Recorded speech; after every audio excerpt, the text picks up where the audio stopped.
Hi, everybody. Welcome to We Can't Do This Alone, the podcast where we explore partnerships that power healthcare philanthropy. I'm your host, Erin Stitzel. And one of the best things about having a podcast is the opportunity to share with audiences the incredible things that others are doing so that they can learn from them. And that is exactly why I'm bringing today's guest on the show today. Because today's conversation, it's all about leadership. And here's the truth. Extraordinary fundraising results don't start with strategy or systems or even talent. They start with leaders who empower their people. And my two guests today are living proof of that. So today we welcome Frann Leppla, Executive Vice President of Philanthropy and President of the Tampa General Hospital Foundation, and Taylor Baker, Vice President of TGH Foundation, who have built something truly remarkable at TGH. And they've done it by leading differently. They empower their teams. They trust their people. They give credit away instead of holding on to it. And that is why they win. So in this episode, we dig into what this looks like in practice, how they built high-performing collaborative teams, what it takes to get hiring right, why Frann never pits annual giving, major gifts, and planned giving against each other, and how that fuels results. The culture of shared credit and no prospect hoarding. That defines the TGH Foundation. How gift officers are empowered to focus on what they do best, free from competing priorities. What it means to earn a seat at the table as a subject matter expert, not through the hierarchy, but through that trust. Why they opened up board access to the entire team, not just the chief development officer, and how that changes everything. And how Frann and Taylor steward their physician partners and continue to innovate in that space. So today, again, I'm so excited to bring Frann and Taylor on the show. And this is actually a follow-up episode to an episode we did a few months ago where Frann joined us with Tampa General's CEO, John Corus. So that episode was all about leadership, but we didn't really get into the nitty-gritty fundraising details of the TGH Foundation. And so we're going to dive deeper into that today. And so with that, I welcome Frann and Taylor to the show. Welcome to We Can't Do This Alone. Thanks, Erin. Thank you, Erin. Happy to be here. I'm so happy that you guys are here. And so, if you listen to the last episode, you know that I met Frann and Taylor. It was fall of 2019. We were so honored to be brought into TGH Foundation to help develop a grateful patient strategy at the time. And I had mentioned in the last episode, watching what TGH Foundation has done since that time has been absolutely remarkable. You guys are the best in the industry. And I'm so excited to dig in to all of that today. So let's first start with some brief introductions. Frann, why don't you introduce yourself to the audience? Tell us a little bit about you. Yeah, happy to. Thanks, Erin. So I'm Frann Leppla. I've been at the TGH Foundation now for almost 8 years, which is hard to believe. It feels like just yesterday, almost, Yes. In some ways, right? But my background really is a little bit different in that I was in private industry for 16 years and then kind of fell into the nonprofit world, starting at the University of Florida and then moving to the University of South Florida, so all in higher ed, before ultimately joining Tampa General in 2018, really because of John Corus and his leadership style. Taylor, how did you come to TGH? Let's talk about, why don't you briefly introduce yourself? Sure. So my background has always been in healthcare philanthropy. In undergraduate school, I realized that I wanted to be in the fundraising sector. I really wanted to help others. I knew that I had an affinity, especially for kids, and was able to get a start with Johns Hopkins All Children's, worked there for 9 years, was able to learn the craft of major gift and individual giving, as well as starting out with grateful patient fundraising. And then the opportunity opened up at Tampa General to, really see if there was career growth across the Bay, because we're divided by a bridge. But I drive it every day, and it's an amazing opportunity to be working for Tampa General. And it's just been an amazing experience to work with Frann's team and come on board. I've been here now about 7 years, and I can't believe the things that we've accomplished and also the things that we've overcome between hurricanes and COVID and how we've been able to support the organization in the process. Well, and Taylor, I mean, you have deep ties to the St. Petersburg community, right? And I remember when you first started, you were like, it's so weird to be driving across the bridge to work every day, right? Yeah, Yeah, I yeah. remember you saying that. So let's talk about TGH Foundation. How big is your team? What does that look like? Let's briefly describe that for our audience. Yeah, so in 2018, when I joined, I inherited a team of 5 people. And since that time, we've grown to a team of 26.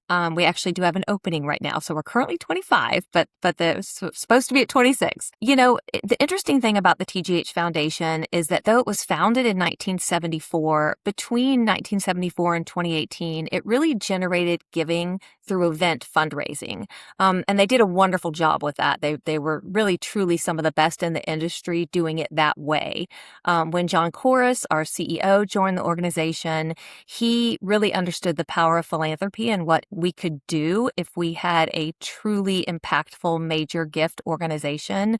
And so that's when he hired me to basically bring me in to build it, which is what we've done. I echo Taylor's thoughts all the time about how it's hard to believe everything we've accomplished in just this short period of time, through the challenges that we've had. But here we are. Here we are. So, Well, and tell us, what are, briefly from a standpoint, like how much do you raise every year? I know you're in campaign, just some brief details about that to give the audience some context. yeah, we are in a campaign. So we are in the 5th year of a 6-year campaign. In the 5 years, we've raised just over $200 million, which is our campaign goal. So we just recently surpassed that because of extreme generosity from actually our board chair and our vice chair. They're the ones that wanted to help us make a joint gift and cross that finish line, which they have done. Awesome. We are still continuing on with that 200 million. As the goal, right? So that in a year we'll be able to just really celebrate, hopefully, just knocking that out of the ballpark, which is the path that we're on. Prior to the campaign, we were raising about 12 million per year, and now we're on a pretty good path of around that 35 million every year. Taylor and I have the goal of getting to at least 50 million per year on a consistent basis, and I would love to see us be able to do even more down the road. Well, and I think about, okay, 8 years ago, you had a team of 5, and now you're raising $35 million a year. It's absolutely incredible. Absolutely incredible. So let's talk about culture, Frann. Culture is that was a big theme of our episode with John Corus. Let's talk about what does the culture look like at TGH Foundation? Yeah, so culture is everything to us. I've just learned through my career, both in private industry and working in the world that we're in now, that it's really not about the skill set of the people that you hire for your team and much more about how they fit in with everybody else. And so at Tampa General, throughout the entire system, there's a huge focus on authenticity, kindness, transparency, and vulnerability. And we don't just preach that, we actually put that into practice. And so, it's funny because I have always led that way. It's a natural fit for me. And so since the beginning, with every single hire that we've made, those principles have been at the forefront of every decision and every hire.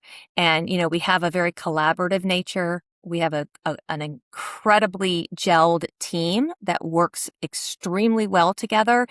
And I am convinced it's because we're authentic. It's because we show up as we are and we all work towards that same goal together. Well, and Taylor, talk about, so you were hired into that, but now you're a leader in the organization and you're also hiring folks into that. So talk about, what was it like when you were first hired into that? And then talk about that as a leader now, as you're also upholding those values in your hires.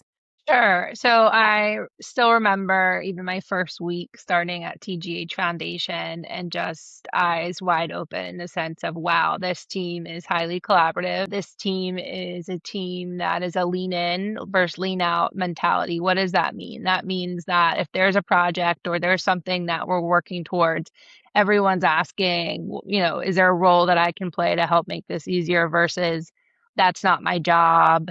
That's not that's not mine, that's theirs. And the difference in the two are just transformational in a team, that mindset, because it takes any of that tension away. It makes working together more fun, which keeps people wanting to be working with this team. I think in the last podcast you mentioned there's been not very much turnover, which is Right. amazing. And I think that has a lot to do with it. Yeah. And I was just really amazed by that from the very beginning. And it's not just the development team. It works that way amongst the fundraisers, which is huge because that's, not typical. It can be kind of a cutthroat Yeah. sales environment. But it's that way with the support teams too. So the advancement services team, the events team, we lean in, we don't lean out of an idea. And now we don't do everything, right? Sometimes we have to say no, but Sure. the lean in mentality is there first and foremost, which is just huge from a culture standpoint. And to your point, bringing on new team members, I feel like because when I came into this team and that was the first experience that I had, that I want to upkeep that and sustain that. And it's my job as a leader to make sure that as we are hiring, that's something that we're looking for, that I'm communicating to the team. It's something that we have to be making sure is there with any new recruits, because I would be doing a disservice to my position that I've been given if I was letting that crumble away and not looking to sustain what was there when I came to the team. Sure. Well, and for our listeners, and either of you could take this question.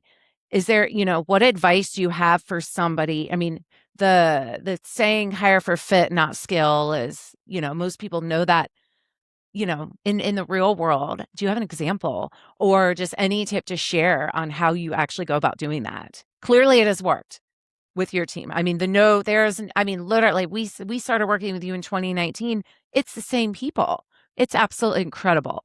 And that, anyone in fundraising knows what a typical fundraiser turns over in 18 months.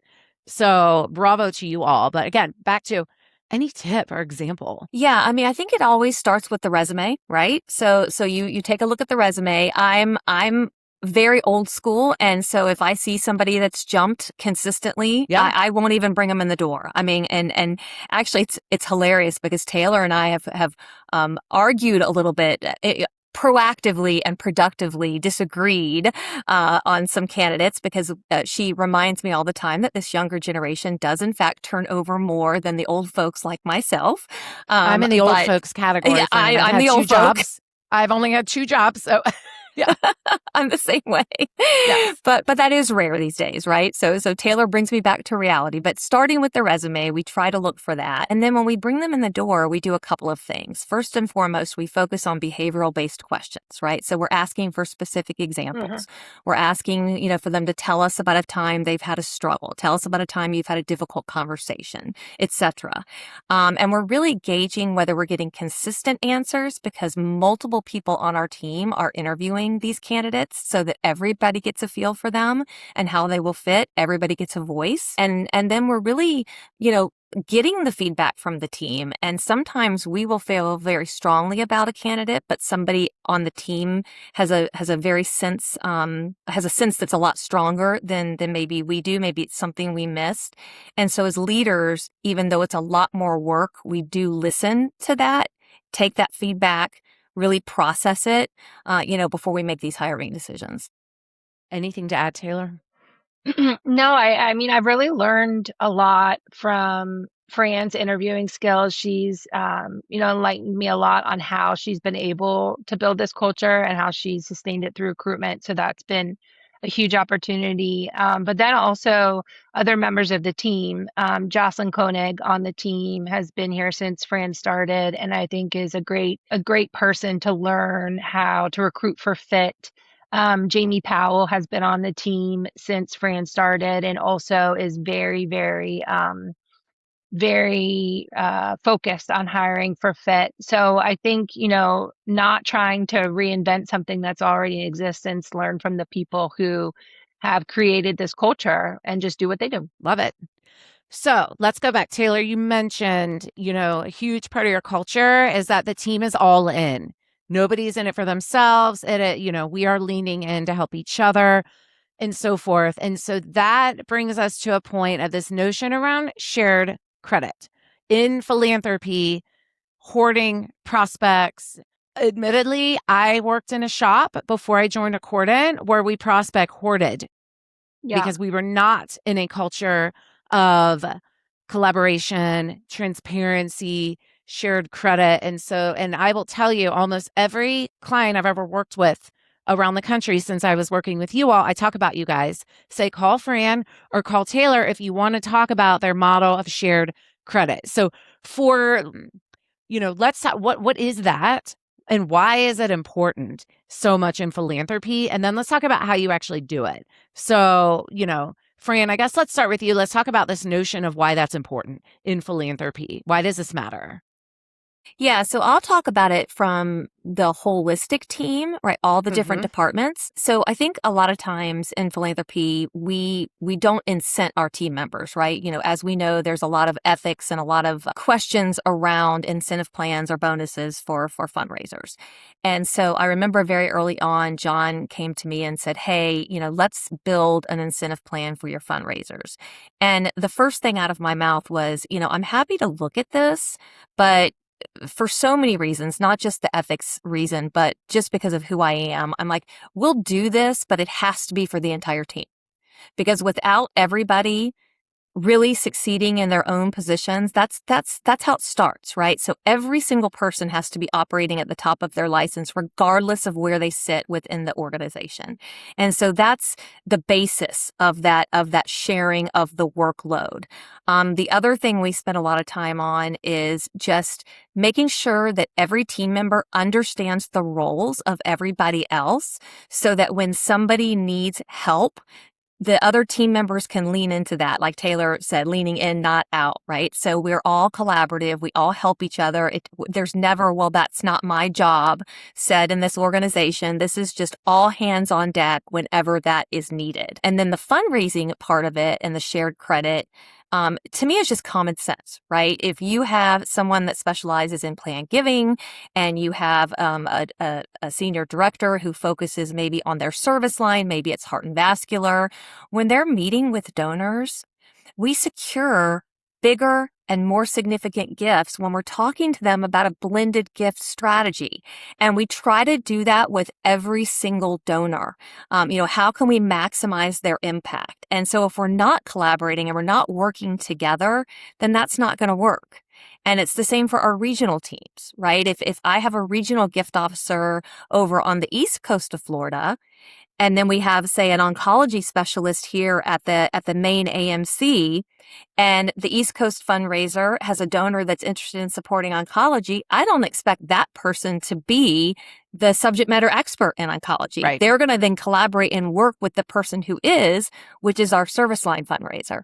So it's just, to me, it's easy. It's common sense. But, Taylor, I know you have, even more detail around that and how it works on your team. Sure. Well, going back to what Fran was mentioning about the entire team. So being structured that way lends itself to having, support teams that really want to help because they know they've got a piece in that gift that you're working on. And in my opinion, closing a gift and knowing that you're helping facilitate a gift that's going to make huge impact for whatever patient population is one of the best highs in this world. And so to be able to share that with the advancement services team and the events team and show them the piece that they had in it shows that you're really working at it together.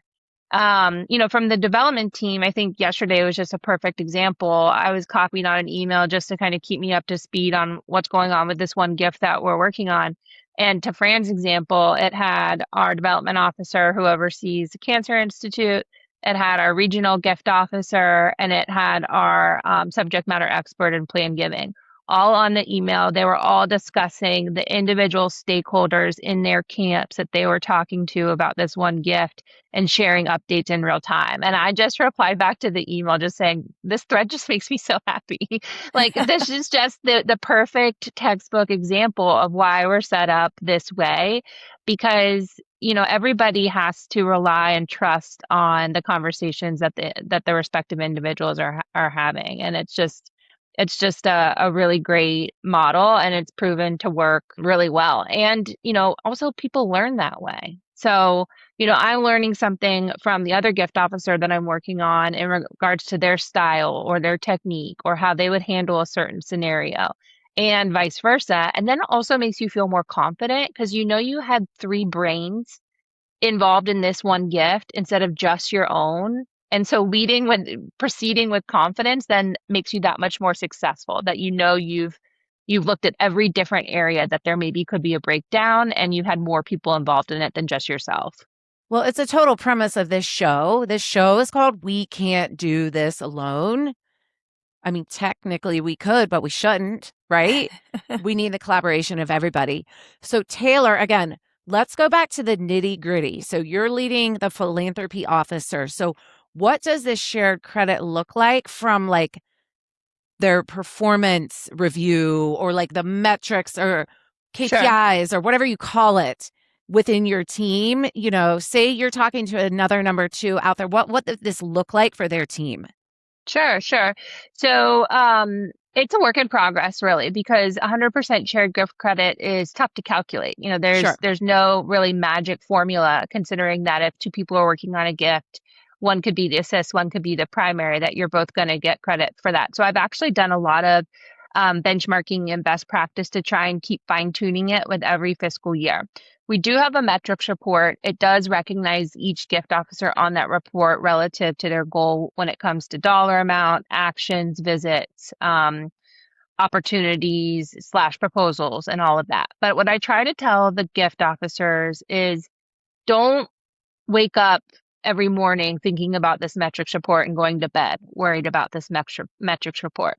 When we're doing our strategy sessions, knowing how thoughtful and strategic you are being with your donors is going to be what closes the gift, as well as your pace. If you're keeping pace with what we know will get you to your goal at the end of the year, roughly 2 visits a week, making about 3 outreaches to a donor every day, even if it's just a happy birthday or to write a handwritten thank you note, you're going to be okay. So I try not to let the team stress too much over the metrics report. And then, if you're aware enough of the work that your team's doing, that people are leaning in and doing the amount of work on a gift that deserves the credit. So, if we have to, I'll take a look at if somebody is super primary heavy on their gifts or if they're super assist heavy. And maybe, that's okay. Maybe there's a reason for that. So for example, pediatrics isn't heavy on the grateful patient fundraising. It's pretty heavy on the people who just have an affinity to help sick kids.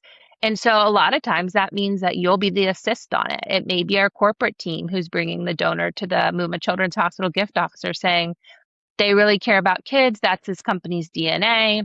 What are your funding priorities? Will you come with me on the visit to talk Muma Children's Hospital? So it's a very dynamic structure, but just one that we like to keep fine tuning year to year. One more nitty gritty question. So say you have a gift and you've got a primary and a secondary. Would each philanthropy officer get that credit for that full gift amount? Correct. Okay, perfect. And then again, so as a manager, then you're looking at, though, obviously, you don't have an exact formula yet, but looking at, I'm primary on some, I'm secondary, as long as there's a nice balance there. Healthy balance. You kind of know a healthy balance. Yep. Yeah. This is all about art and science. So sometimes I was just getting ready to say it speaks very greatly to the art and the science piece of this. And the one thing that Taylor does just about better than any other leader I've ever seen is, just like she said, sometimes it's okay if you have someone that's a little heavier in assist versus primary and vice versa. And the reason why is because everybody has a different personality. Right? So going back to our culture, that's the authenticity piece. Some of our gift officers are more laid back, right? And they're not going to be the upfront go-getter type of personalities. And so maybe they have more assists. Maybe they're the background that's holding and lifting everybody else up. And that works, right? So what Taylor has to do, and this is a lot more work for the leadership, there's no question about it, is she really has to dig deep when she's doing those annual reviews and try to make some of those decisions really based much more on that art side versus just the science and the metrics. Well, I agree. Taylor. You are absolutely phenomenal. But again, anything in philanthropy is art and science. If you just look at the numbers, you're gonna, what is the word? I can't think of the word. You're gonna disappoint yourself. You know what I mean? You've got to look at both. And I think too, quickly too around service line fundraising, which is best practice, but we're in healthcare. So somebody who could be a heart patient 5 years ago might be a cancer patient now. You have to have a collaborative, transparent culture. You have to have shared credit because that person might have a relationship with a heart gift officer for 5 years and then they get cancer. You have you can't, you have to share the wealth there. You've got to come at it together. Absolutely. Okay, so let's move on to another wonderful, wonderful thing that you all do around getting a seat at the table. And so, Frann, this goes back to empowerment. And I love empowering leaders. Like, there is nothing better than empowering your own people. I know this hits home with me because, I used to be considered young in this industry.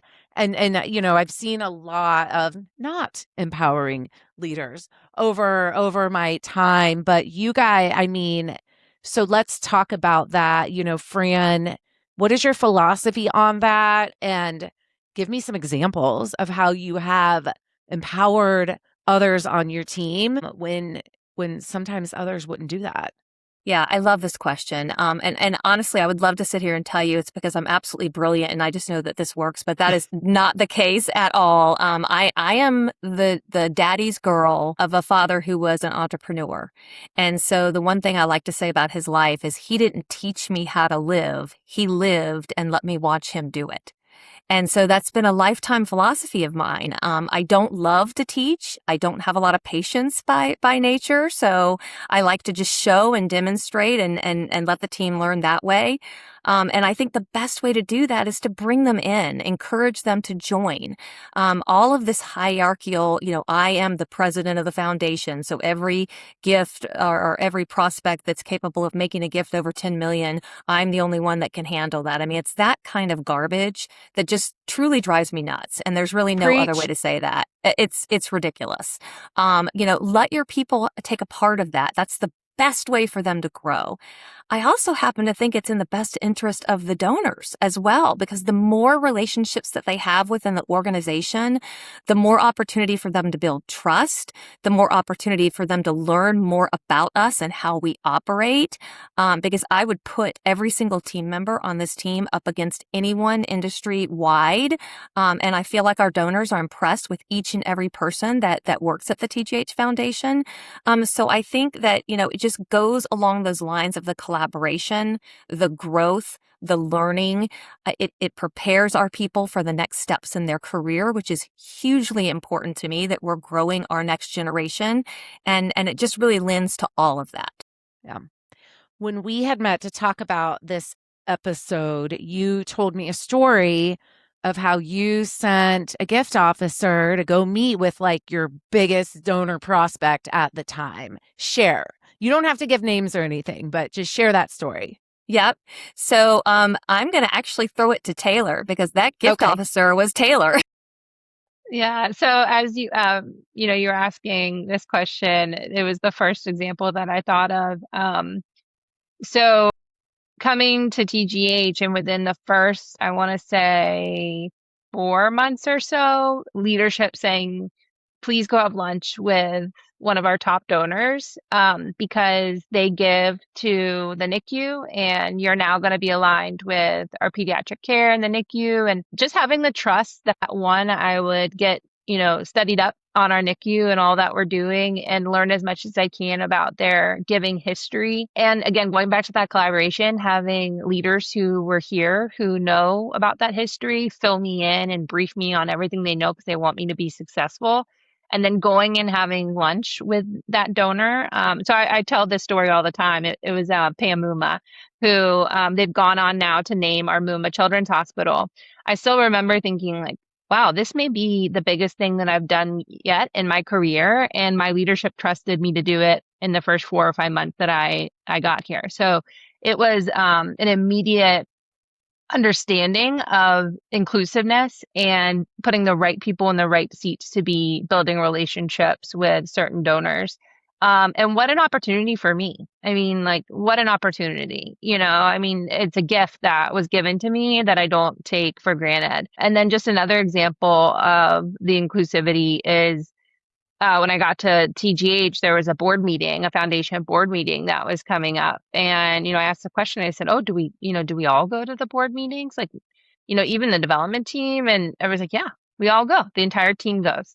And I just thought that was so cool, because it makes so much sense. Like if the board is talking about, asking thoughtful questions or talking about strategy or talking about the foundation's vision, why wouldn't the whole team need to be hearing that right from the start and not get some kind of regurgitated version of it, leaving out certain things? It also shows the board who our team members are. Eventually over time, they learn what the different roles are. They see why it's important and why it's valued, especially if we're trying to expand and scale and bring on new positions. And then again, it gives the team, especially some of the team members who don't get to interact with these truly amazing people, the chance to meet them and connect with them and understand who they are, which I think is really important to their work.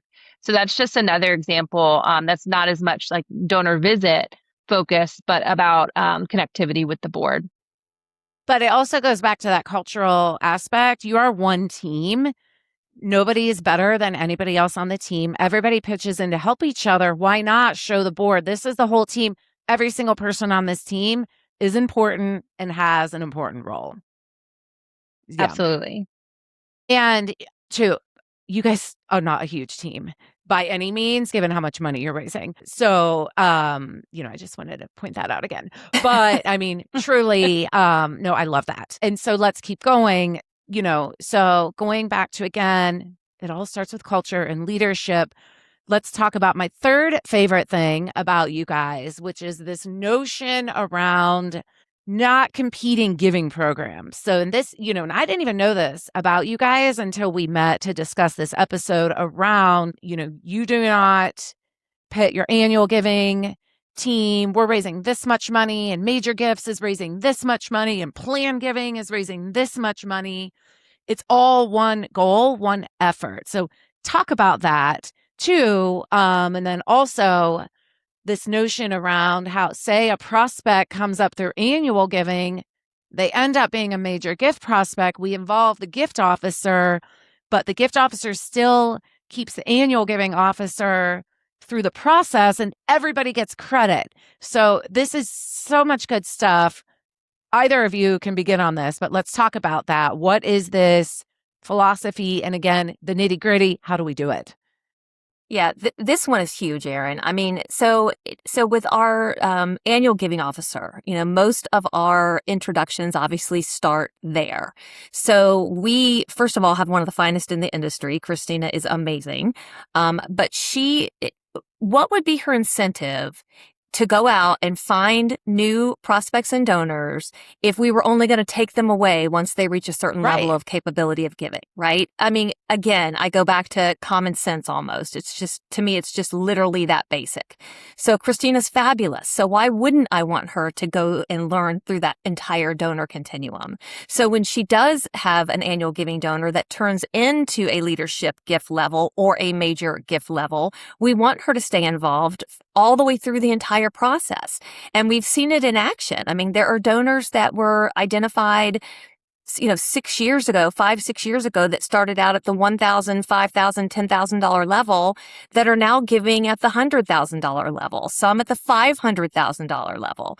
And that's because when Christina realized their passion and their capability and then started working collaboratively with the major gift officer, they just continued to grow that relationship and continued to find those additional gifts.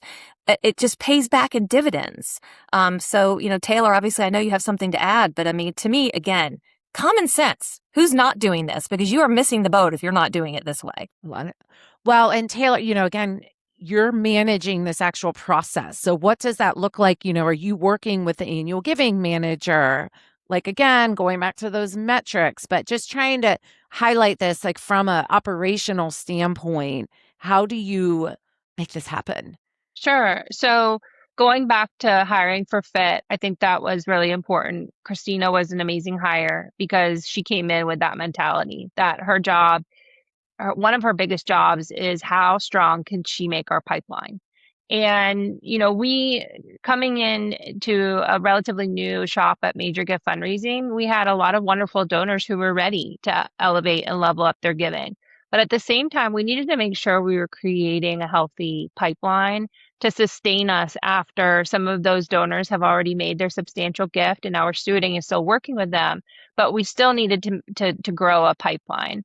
Especially for after the campaign. And she's done a tremendous job. So she came in with that mentality. So as far as managing, I didn't have to really manage anything. I'm just leading her to continue to be successful and to keep that mindset. I think something we like to do as a team, and we try to remember to do this. We don't always, and I need to be better at making sure that we do it. Is when a gift comes in that we know is multifaceted, that came up through the annual giving, and Sure. it's hit a bunch of different, maybe not even a bunch of different areas of giving, but just really had a lot of touch points in the sense of development. We like to walk it back and we like to really unpack how it started and the different points of intersection in which team members and how they thought about how we could be enhancing this experience for the donor through stewardship, additional giving, new opportunities that come up from a strategic standpoint that we know this donor could be really excited about, and how we approach it with them. I think a lot about the fundamentals of fundraising and that like our ultimate scenario would be to have donors that are literally active in every category of giving, right? So they're doing the annual giving. They're they have the major gift commitment in the campaign.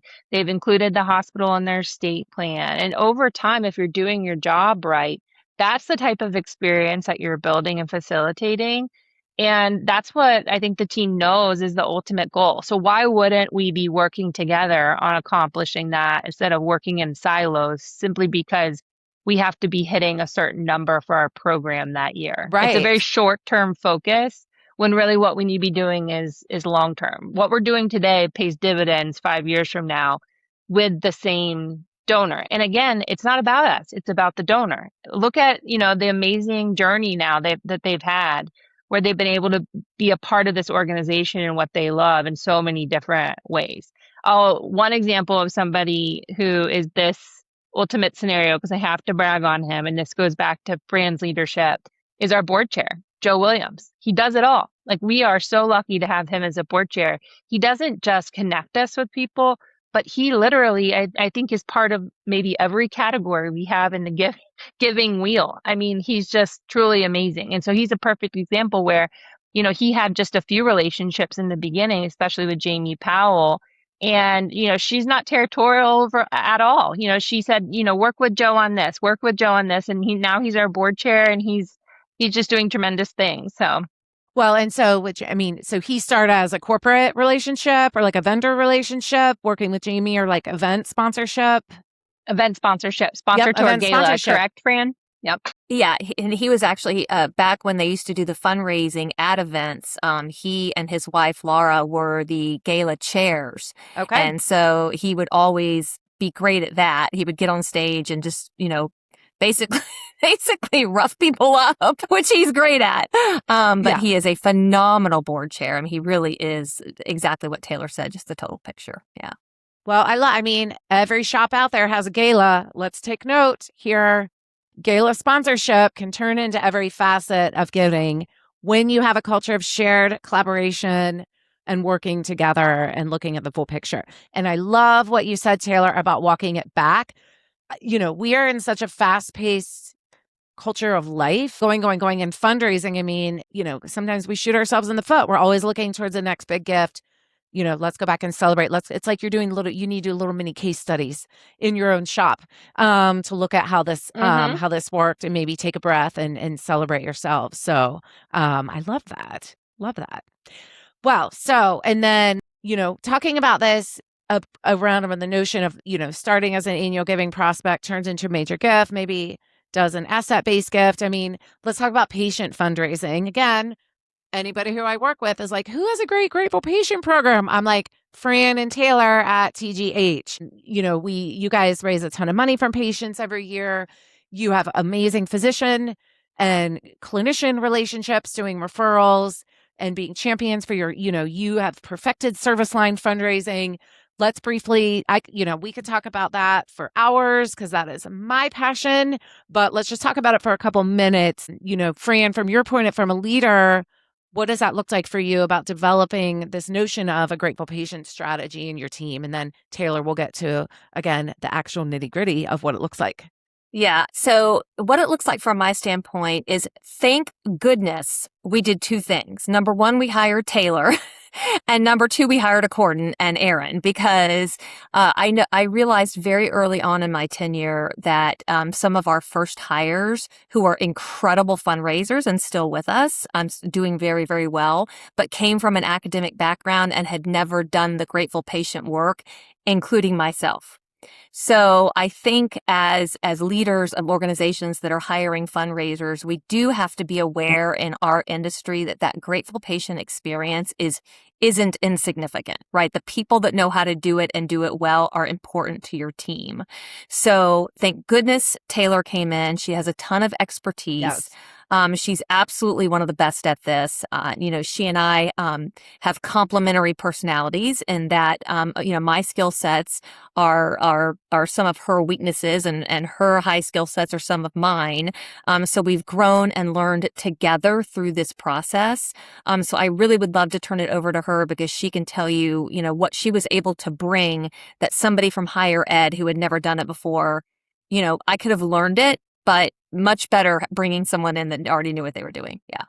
Yeah. So, what an amazing opportunity to come to TGH. And like I said, I'd previously been primarily in pediatrics, and now I had this whole new area of adult healthcare that I also had an affinity for, especially around behavioral health, especially around heart and vascular care, especially around neuro care. I mean, there was just so many different areas that I was eager to learn about. And I think that was really what I try to impress upon, especially our service line development officers, but not just them, our regional officers, is take some time to learn. Like, you have to immerse yourself in this world.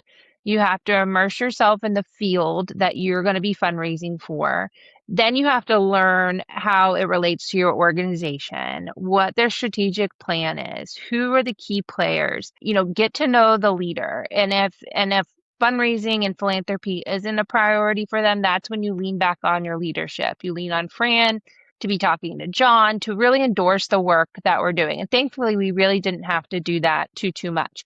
We were, this grateful patient work was really welcome with open arms. Again, thanks, Erin, and according to the playbook that you provided for us, that was really a great opportunity. So learn first and foremost, ask a ton of questions, ask the physicians.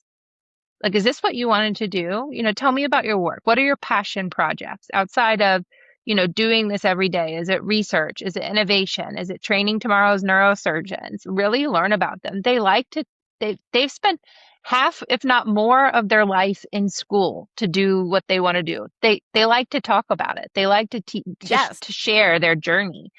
And when you're doing that, it's really building trust with them. It's showing that you're investing your time and really learning them. So then they're going to trust you when it comes to talking to their patients, because sometimes that can be a barrier. They want to know the person that's going to be representing them from the philanthropic side. So I could go on and on and on and on about just like all the philosophies of it. But I think truly, it's been about aligning yourself with your physicians, building a strong trust and relationship with them. And then something I know that Frann really loves is stewarding your physicians when they get gifts. Because again, some of them, this might be their first gift that they ever closed.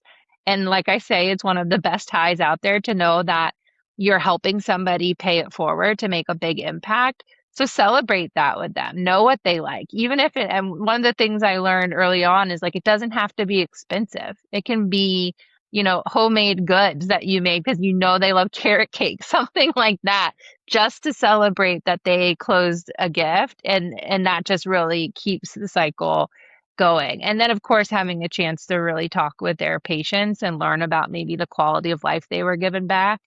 It's just, there's no more honorable seat to be sitting in, to be hearing about that gratitude and then helping them through tough times, at the same time, helping them navigate healthcare and being the person they can call and say, like, we just had a diagnosis. Is there somebody at TGH that, you would refer for us to see? And if we don't have the person, we don't have the person. But if we do, and we have a really great person, it's nice to be able to say, yes, we've got a great doctor on the team who could probably help you and give you a consult. So.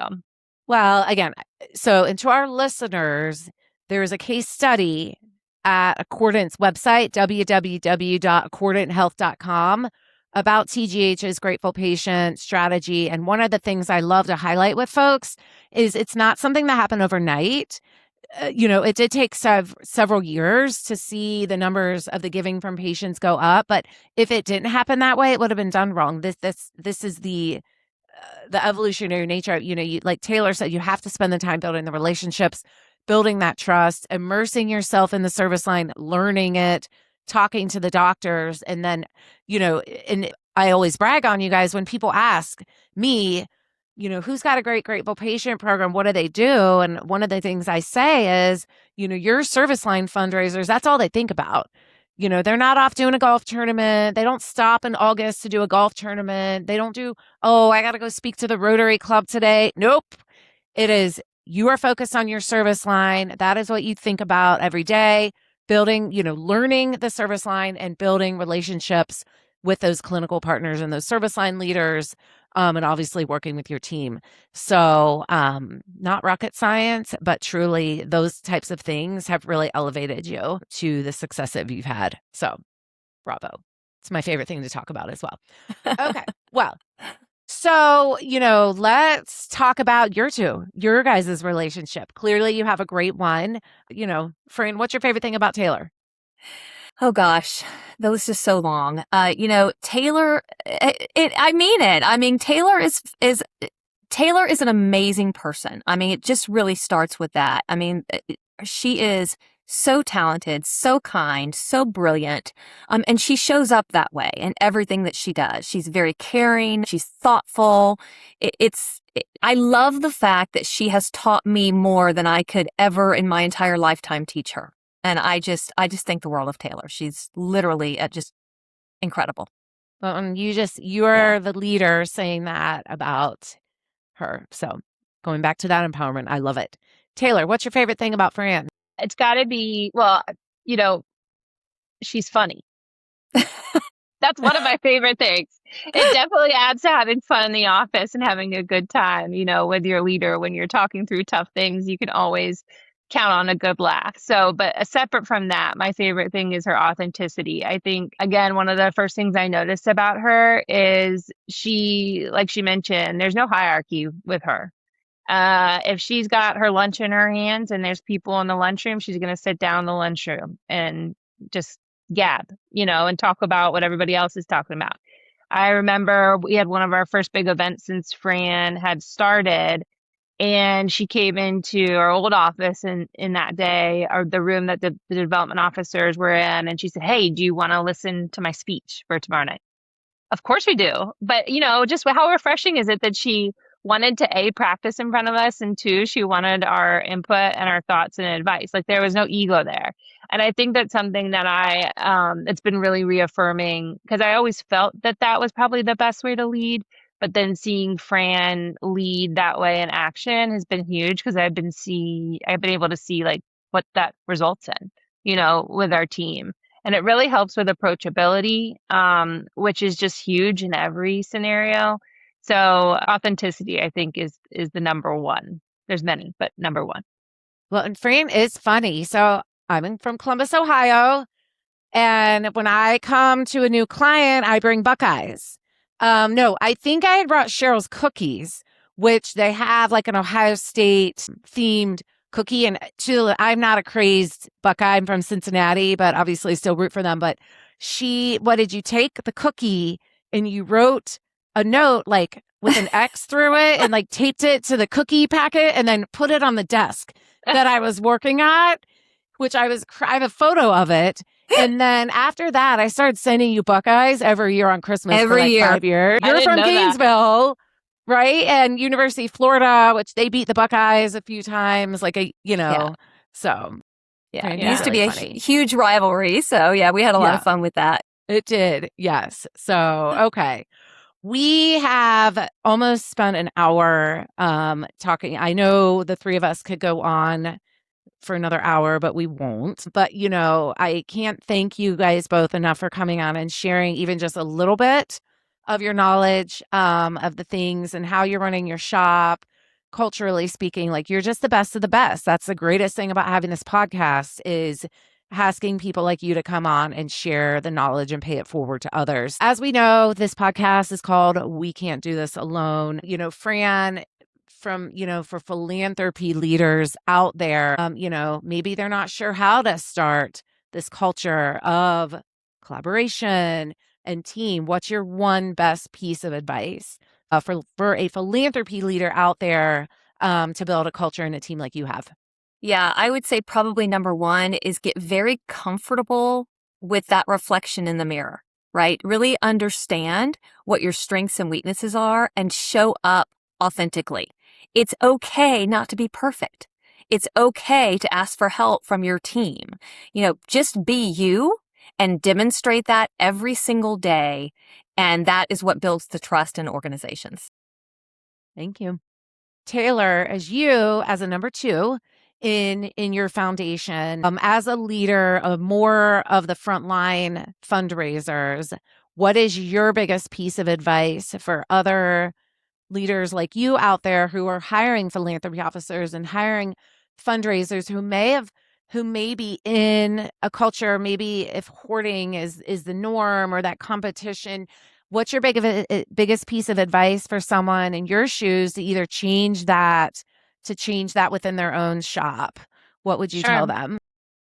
Well, hiring for fit, making sure that you're asking questions that pull out that attitude of collaboration, of opportunity, of eagerness to learn, always wanting to be learning more, and then also teaching more. Because I think if somebody likes to learn and they like to teach others, then they're just naturally going to be, excuse me, a collaborative person. And then once you have that culture, you gotta, I hate to sound dramatic, but you gotta protect it at all costs because it is a make or break. I love that.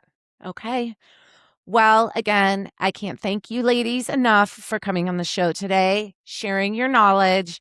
That wraps up today's episode. So to our audience, thank you so much for being here. Again, this is We Can't Do This Alone.